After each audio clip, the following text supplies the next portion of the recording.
പിതാവിന്റെയും പുത്രന്റെയും പരിശുദ്ധാത്മാവിന്റെയും നാമത്തിൽ ആമേൻ. എന്റെ പ്രിയപ്പെട്ടവർ, ഇന്ന് മെയ് 30 ശനിയാഴ്ച, അമ്മേ പരിശുദ്ധ അമ്മേ, അമ്മേ പരിശുദ്ധമേ, ദൈവമാതാവേ, കൃപാസനത്തിലൂടെ ഞങ്ങൾക്കും ഞങ്ങളുടെ ദേശത്തിനും അമ്മ മധ്യസ്ഥം തേടി തന്ന എല്ലാ അനുഗ്രഹങ്ങൾക്കും കൃപകൾക്കും ഞങ്ങളിപ്പോൾ ഹൃദയം നിറഞ്ഞ നന്ദി പറയുന്നു. അമ്മേ പരിശുദ്ധമേ, ദൈവമാതാവേ, 2004 ഡിസംബർ 7 ഉച്ചകഴിഞ്ഞ് 2:30 കൃപാസനത്തിൽ സംഭവിച്ച അമ്മയുടെ പ്രത്യക്ഷപ്പെടലിനെ കുറിച്ച് തിരുസഭയ്ക്ക് സമർപ്പിച്ചിരിക്കുന്ന പഠനരേഖകളുടെ മേൽ സഭാത്മകമായ പഠനം ആരംഭിക്കുവാൻ ഞങ്ങൾ പ്രാർത്ഥിക്കുന്നു.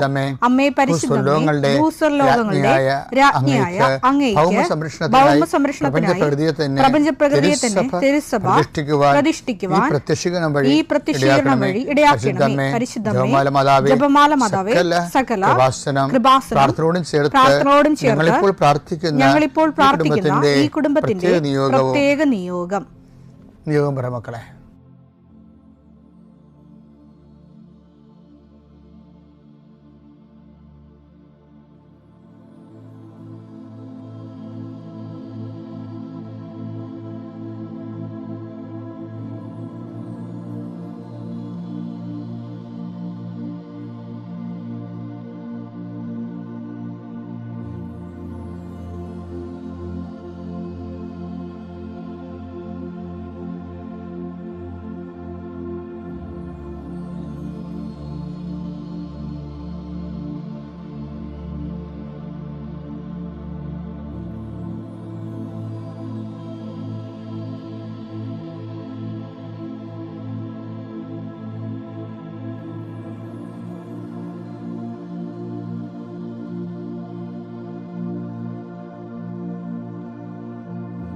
അമ്മയുടെ പ്രത്യക്ഷീകരണത്തിന്റെ ഈ അനുഗ്രഹവേളയിൽ ഞങ്ങൾക്ക് സാധിച്ചു തരുവാൻ കനിയണമേ.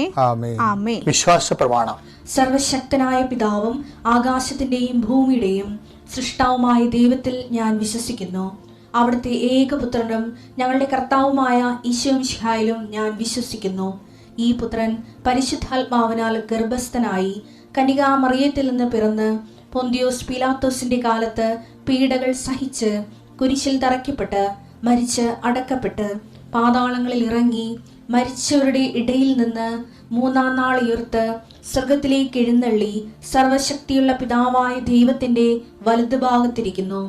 അവിടെ നിന്ന് ജീവിക്കുന്നവരെയും മരിച്ചവരെയും വിധിക്കുവാൻ വരുമെന്നും ഞാൻ വിശ്വസിക്കുന്നു. പരിശുദ്ധാത്മാവിലും ഞാൻ വിശ്വസിക്കുന്നു.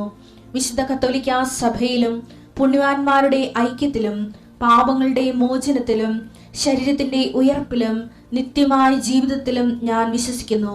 ആമേൻ. സുഖസ്ഥനായ ഞങ്ങളുടെ പിതാവേ, അങ്ങയുടെ നാമം പൂജിതമാകണമേ. അങ്ങയുടെ രാജ്യം വരണമേ. അങ്ങയുടെ തിരുമനസ് സ്വർഗത്തിലെ പോലെ ഭൂമിയിലും ആകണമേ. അന്നു വേണ്ടുന്ന ആഹാരം ഇന്ന് ഞങ്ങൾക്ക് തരണമേ. ഞങ്ങളോട് തെറ്റ് ചെയ്യുന്നവരോട് ഞങ്ങൾ ക്ഷമിക്കുന്നത് പോലെ ഞങ്ങളുടെ തെറ്റുകൾ ഞങ്ങളോടും ക്ഷമിക്കണമേ. ഞങ്ങളെ പ്രലോഭനത്തിൽ ഉൾപ്പെടുത്തരുതേ, തിന്മയിൽ ഞങ്ങൾ രക്ഷിക്കണമേ. ആമേൻ. നന്മ നിറഞ്ഞ മറിയമേ, സ്വസ്തി. കർത്താവ് അങ്ങയുടെ കൂടെ സ്ത്രീകളിൽ അങ്ങ് അനുഗ്രഹിക്കപ്പെട്ടവളാകുന്നു. അങ്ങയുടെ ഉദരത്തിൻ ഫലമായി ഈശോ അനുഗ്രഹിക്കപ്പെട്ടവനാകുന്നു. പരിശുദ്ധ മറിയമേ, തമ്പുരാന്റെ അമ്മേ, പാപികളായ ഞങ്ങൾക്ക് വേണ്ടി ഇപ്പോഴും ഞങ്ങളുടെ മരണസമയത്തും തമ്പുരാനോട് അപേക്ഷിക്കണമേ. ആമേൻ. കർത്താവേ, നിന്റെ ഉന്നതമായ നാമത്തിന് സ്വസ്ത്രം ചെയ്യുന്നു. കർത്താവേ, നിന്റെ വിശുദ്ധ പൗരോഹിത്യത്തെ മഹത്വപ്പെടുത്തണമേ. കർത്താവേ, സഭയിലുള്ള സാന്നിധ്യം പ്രകടമാക്കണമേ. 40 വർഷം ഞാൻ അർപ്പിച്ച കുർബാനയുടെ യോഗ്യതയാണ്. കുർബാസാൽത്താരെ ജീവനോടെ പ്രത്യക്ഷപ്പെട്ട പരിശുദ്ധമ്മയുടെ പ്രത്യക്ഷീകരണത്തിന് സ്ഥിരീകരണത്തിനായി കർത്താവേ, ജോലിയില്ലാത്തവര്, വീടില്ലാത്തവര്, ജീവിതത്തിൽ കലഹങ്ങളും ഭിന്നതകൊണ്ട് പിരിഞ്ഞു താമസിക്കുന്ന ജീവിത പങ്കാളികളെ, കുഞ്ഞുങ്ങളുടെ തെറ്റായ അവസ്ഥകൾ കണ്ട് വിഷമിക്കുന്ന മാതാപിതാക്കന്മാര്, ശാരീരികമായ രോഗങ്ങളെ അവസരപ്പെടുന്നതും രോഗം ആകുന്നതിന് സമയമെടുക്കുന്നില്ല എന്ന് ഓർത്ത് ഉത്കണ്ഠപ്പെടുന്നവരെയും സമർപ്പിച്ച് പ്രാർത്ഥിക്കുന്നു. ഇന്ന് യാത്ര ചെയ്യുന്നവരെ, ഇന്നത്തെ യാത്രയ്ക്ക് വേണ്ടി വിധവിധമായ ഒരുക്കിയിരിക്കുന്ന ലക്ഷ്യങ്ങൾ, കണ്ടുമുട്ടുന്ന വ്യക്തികൾ, സംസാരിക്കുന്ന സംഭാഷണങ്ങൾ, എഴുതുന്ന രേഖകൾ, ഒപ്പിടുന്ന ഡോക്യുമെൻറ്റുകൾ, പങ്കെടുക്കുന്ന ഇൻ്റർവ്യൂകൾ, സെൻഡ് ചെയ്യുന്ന മെസ്സേജുകൾ എല്ലാം കർത്താവിൻ്റെ കൃപയാൽ നിറയപ്പെടാനും, നീ ഇന്ന് തിരികെ എത്തുന്ന സമയത്ത് കർത്താവിൻ്റെ കൃപ നിന്നെ നിറഞ്ഞു നിന്നുകൊണ്ട് സന്തോഷം വന്ന് ഉറങ്ങുവാനും, ഇന്നത്തെ ദിവസം മുൻനിർത്തി നീ കണ്ടുമുട്ടുന്ന ഓരോ നിമിഷങ്ങളെയും, നിൻ്റെ ഓരോ സമയങ്ങളെയും, സന്ദർഭങ്ങളെയും, എല്ലാം സംരംഭങ്ങളെയും പരിശുദ്ധമ്മ ദൈവമാതാവിൻ്റെ മധ്യസ്ഥത്തിൽ രാത്രിയും തിരിച്ചെത്തുന്നവരെ കർത്താവിൻ്റെ നാമത്തിൽ മാതാവിൻ്റെ മധ്യസ്ഥതയും ഞാൻ നിൻ്റെ ജീവിതത്തെയും നിൻ്റെ കുടുംബത്തെയും ഈശോ നാമത്തെ ആശീർവദിക്കുന്നു. എൻ്റെ പ്രിയപ്പെട്ടവരെ, നമ്മുടെ ജീവിതത്തിൽ പലപ്പോഴും നമുക്ക് അസഹനീയമായി തോന്നുന്നത് അനീതി പ്രവർത്തിക്കുന്നതിൻ്റെ കൂടെ ജീവിക്കുമ്പോഴാണ്. കുടുംബത്തിലായാലും എല്ലായിടത്തും ചിലരുടെ സ്വകാര്യ താല്പര്യങ്ങൾ സംരക്ഷിക്കേണ്ടി വരുമ്പോൾ അവിടെ സമത്വം പോവുകയും അനീതിക്ക് ബാക്കിയുള്ളവർ ഇരയാകുകയും ചെയ്യും. ഇത് ആദ്യകാലം പോലെ ഈ ഗ്രീക്കുകാരുടെ വിപ്ലവമില്ലേ, അപ്പോസ്തല പ്രവർത്തനം 6:1, ശിഷ്യരുടെ സംഖ്യ വർദ്ധിച്ചുകൊണ്ടിരുന്നു. അക്കാലത്ത് പ്രതിദിനമുള്ള സഹായ വിതരണത്തിൽ തങ്ങളുടെ വിധവകൾ അവഗണിക്കപ്പെടുന്നുവെന്ന് ഗ്രീക്കുകാർ ഹെബ്രായർക്കെതിരെ പിറുപിറുത്തു. ഈ ബൈബിളിലും ലോകചരിത്രത്തിലും ഈ ഹെബ്രായർക്കെതിരെ എന്നുള്ള ഈ വാക്ക് ആവർത്തിക്കുന്നുണ്ട്. കാരണം യഹൂദരെവിടെ പോയാലും, യഹൂദന്മാർ പല രാജ്യങ്ങളിൽ പോയായിരുന്നല്ലോ, അവർക്ക് അവിടെയെല്ലാം പീഡനങ്ങളാണ് ഉണ്ടായിരുന്നത് എന്ന് പറയുമ്പോഴും എന്തുകൊണ്ട് ഇവരെ ആൾക്കാർ പീഡിപ്പിച്ചു എന്നുള്ള ചോദ്യം നമ്മൾ ആൻസർ ചെയ്യേണ്ടി വരും. അതെന്ന് വെച്ചാൽ ഇവർ എപ്പോഴും മറ്റുള്ളവരെ അവോയ്ഡ് ചെയ്യണ പോലെ മറ്റു രാജ്യക്കാർക്ക് തോന്നും. ഇപ്പോൾ ഇംഗ്ലീഷുകാരുടെ രാജ്യത്ത് ചെന്നപ്പോൾ സ്പാനിഷ് എന്നാണ് ഇവർക്ക് കൂടുതൽ പ്രയാസങ്ങളുണ്ടായത്. പക്ഷേ ഇംഗ്ലീഷ് രാജ്യത്ത് മോശമില്ല ഇവർ. എന്താ കാര്യമാണ്, ഷേക്സ്പിയറിൻ്റെ ഒരു കഥയില്ലേ, ഷേക്സ്പിയറിൻ്റെ കഥയിൽ സെമയോണിച്ച് ഒരു കടം കൊടുത്ത വെനീസിലെ വ്യാപാരി, ദ മർച്ചൻ്റ് ഓഫ് വെനീസ്.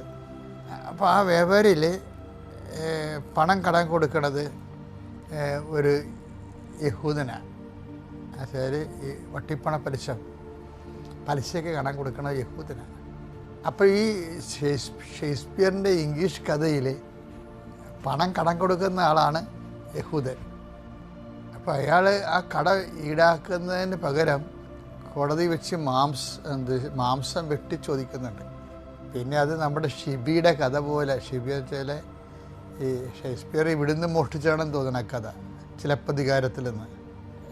സെമയോണിച്ചിന് ഇത് കൊടുക്കുമ്പോൾ കോടതി എന്ന് പറയണത് മാംസം തരാമെന്നേ പറഞ്ഞിട്ടുള്ളൂ, രക്തം പൊടിയരുതെന്ന് പറയും.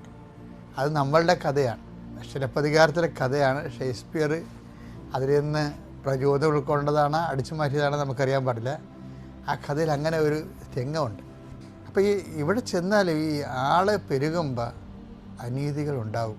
അതാണ് ആളെ പിടിച്ചു പറഞ്ഞത്. കുടുംബത്തിലും അങ്ങനെയാണ്.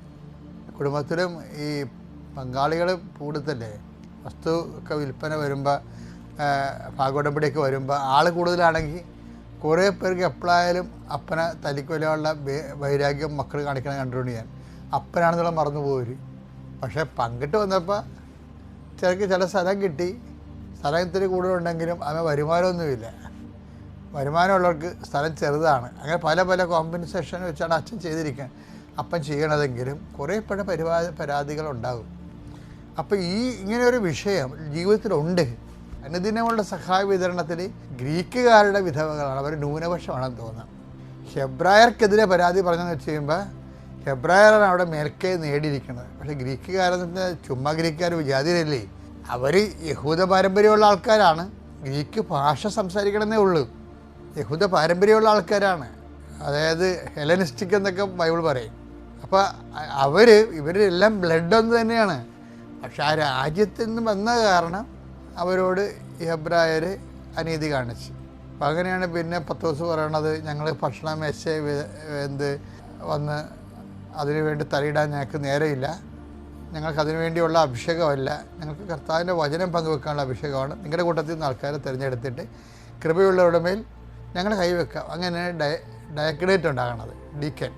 പിന്നീട് കുറേ കാലത്ത് സഭയിൽ ഡീക്കന്മാരില്ലായിരുന്നു. പിന്നെ വന്നപ്പോൾ ആ ആദ്യത്തെ ഡീക്കന്മാരല്ല വന്നത്, ലിറ്റർജിക്കൽ ഡീക്കന്മാരാണ് വന്നത്. അപ്പോൾ സഭയുടെ ഹിസ്റ്ററിയിൽ ആദ്യം ഉണ്ടായിരുന്നത് സഭയുടെ സാമൂഹ്യ നീതി സംരക്ഷിക്കുന്ന ആൾക്കാരായിരുന്നു അവർ. അപ്പോൾ അത് പ്രോസസ് ഓഫ് ടൈമിൽ അങ്ങനെ സംഭവിച്ചതാണ്.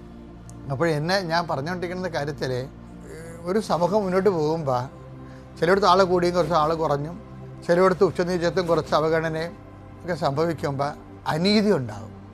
അനീതി ഉണ്ടാകുമ്പോൾ ചില ആൾക്കാരെ സഹിക്കും, ചില ആൾക്കാർ ഫൈറ്റ് ചെയ്യും അതിനെതിരെ. പക്ഷേ സുവിശേഷത്തിനൊരു നിലപാടിൽ, സുവിശേഷ നിലപാട് എന്ന് പറയുന്നത് നിങ്ങൾക്ക് സഹിക്കാനുള്ള കൃപ, അവന് വേണ്ടി സഹിക്കാൻ വേണ്ടി കൂടിയാണ്. ഇപ്പോൾ 1:29 ക്രിസ്തുവിൽ വിശ്വസിക്കാൻ മാത്രമല്ല, വിശ്വസിക്കുന്നതിൻ്റെ ഭാഗമായിട്ടേ വിശ്വാസം ഒരു സാങ്കേതിക അർത്ഥത്തിൽ മാത്രമല്ല, വിശ്വസിക്കാൻ മാത്രമല്ല, അവന് വേണ്ടി സഹിക്കാൻ കൂടിയുള്ള അനുഗ്രഹം, സഹിക്കാൻ വേണ്ടിയുള്ള അനുഗ്രഹം, അവന് വേണ്ടി സഹിക്കാൻ കൂടിയുള്ള അനുഗ്രഹം അവനെ പ്രതി നിങ്ങൾക്ക് ലഭിച്ചിരിക്കുന്നു. അപ്പൊ ഈ ക്രിസ്തുവിനെ സ്വീകരിക്കുമ്പോൾ ആ വിശ്വാസം മാത്രമല്ല, പിന്നെ എന്താ ഉള്ളത്, അതിൻ്റെ സെക്കൻഡ് ഗ്രേഡിൽ അവന് വേണ്ടി സഹിക്കാൻ വേണ്ടി കൂടിയുള്ള കൃപ കിട്ടിയാൽ മാത്രമേ, അതിൻ്റെ അക്സസറി അതാണേ, അവന് വേണ്ടി സഹിക്കാൻ വേണ്ടി കൂടിയുള്ള കൃപ കിട്ടിയാൽ മാത്രമേ ക്രിസ്തു നിലനിന്ന് പോരത്തുള്ളൂ നമ്മളിൽ. അല്ലെങ്കിൽ ക്രിസ്തു ആവിയായി പോകും. പക്ഷേ അതായത് ക്രിസ്തുവിനെ നമ്മൾ നിലനിർത്തുക എന്ന് പറയുമ്പോൾ സഹനത്തിൻ്റെ ഒരു കണ്ടൻറ്റ്, ക്രിസ്തുവിൻ്റെ കൃപ കൾച്ചർ ചെയ്ത് വരണത് ആ സഹനത്തിൻ്റെ ഒരു കണ്ടൻറ്റ് ഉണ്ടെങ്കിൽ മാത്രമാണ് ക്രിസ്തു നമ്മളിൽ വളർന്നു വരണത്, നഴ്സർ ചെയ്ത് വരണത്. അതുകൊണ്ട് പൗലോസപ്പൻ ചോദിക്കുകയെ പറ്റാൻ കഴിവുണ്ടെങ്കിൽ സഹിക്കുന്നതാണ് നല്ലതെന്നൊക്കെ പറയും പൗലോസപ്പൻ. അതാണ് ആദിമസഭയുടെ നിലപാടതാണ്. അപ്പോൾ അതറിയണമെങ്കിലേ ഒന്ന് കുറച്ച് 6-7 എടുത്തേ. നിങ്ങൾ തമ്മിൽ വ്യവഹാരങ്ങൾ ഉണ്ടാകുന്നത് തന്നെ നിങ്ങളുടെ പരാജയമാണ്. എന്തുകൊണ്ട് ദ്രോഹം, അനീതി നിങ്ങൾക്ക് ക്ഷമിച്ചുകൂടാ, വഞ്ചന സഹിച്ചുകൂടാ. അപ്പം സഹിക്കാൻ കൃപയുണ്ടവനുണ്ടെങ്കിൽ യുദ്ധത്തിന് പോകണ്ടെന്നുള്ള അർത്ഥമാണ് എൻ്റെ ഉള്ളത്. അത് ഓരോരുത്തരുടെ കൃപയുടെ അടിസ്ഥാനത്തിലാണ്. പക്ഷേ സഹിക്കാൻ പറ്റുന്നുണ്ടെങ്കിൽ അല്ല, അനീതി മസ്റ്റായിട്ടുണ്ടാകും. ഒരു സമൂഹം പ്രക്രിയ ചെയ്ത് വരുമ്പോൾ ആരെങ്കിലും കുറേ ആൾക്കാർ അതിൻ്റെ അനീതി അനുഭവിക്കും. ചിലർ അതിനെതിരെ ഫൈറ്റ് ചെയ്യും. ചില ആൾക്കാർ ക്രിസ്തുവിൻ്റെ സഹനത്തിൻ്റെ പോരായ്മ ആയിട്ട് ഞാൻ എൻ്റെ ശരീരത്തിൽ സമ്മതിച്ച് അതിൻ്റെ കൃപയാക്കി മാറ്റും. കൊളോസോസ് 1:24 നിങ്ങളെ പ്രതിയുള്ള പീഡകളിൽ ഞാൻ സന്തോഷിക്കുന്നു. സഭയാകുന്ന തൻ്റെ ശരീരത്തെ പ്രതി ക്രിസ്തുവിന് സഹിക്കേണ്ടി വന്ന പീഡകളുടെ കുറവ് എൻ്റെ ശരീരത്തിൽ ഞാൻ നികത്തുന്നു. ഒരു മനുഷ്യൻ എന്ന നിലയിലേ എന്തെങ്കിലും കുറവ് കർത്താവിൻ്റെ പീഡകൾക്ക് ഉണ്ടായിട്ടുണ്ടെങ്കിൽ കർത്താവിൻ്റെ ശരീരം എന്ന രീതിയിൽ സഭയോട് ചേർന്ന് നമ്മളത് സഹിക്കുന്നത്. അപ്പോൾ അതൊരു കൃപയാണ്. അതിന് ചിലർക്ക് അതിനുള്ള കഴിവുണ്ട്. കൃപ അതിൽ ക്രിസ്തു ഈ കൾച്ചറിങ്ങിലാണ് ക്രിസ്തു വളർന്നു വരണത് നമ്മളിൽ. അപ്പോൾ ക്രിസ്തു വളർന്നു വരണമെന്നുള്ളതിന് നമുക്ക് ആഗ്രഹം ഉണ്ടെങ്കിൽ ഈ സഹനം അതിൻ്റെ വളവും വെള്ളവുമായിട്ട് ഉപയോഗിക്കാവുന്നതാണ് എന്ന് സൂചനയാണ്. അപ്പോൾ ആവശ്യമില്ലാത്ത രീതിയിൽ നിങ്ങൾ പൊട്ടിത്തെറിക്കുകയോ അതെല്ലാം ക്രിസ്തുവിനെ നേടാൻ വേണ്ടി ഉള്ള ഒരു മാർഗമായി സ്വീകരിക്കാൻ പറ്റുമെങ്കിൽ, അല്ലെങ്കിൽ പറ്റുന്നില്ലെങ്കിൽ അതിനുള്ള സാധ്യത തേടുകയും ക്രിസ്തുവിൽ വളരുകയും ചെയ്യാൻ നിങ്ങളുടെ സഹന സാഹചര്യം പ്രയോജനപ്പെടുത്തണമെന്നാണ് ഈ സുവിശേഷത്തിൻ്റെ ഒരു ചൈതന്യം. പിതാവിൻ്റെയും പുത്രൻ്റെയും പരിശുദ്ധാത്മാവിൻ്റെയും നാമത്തിൽ.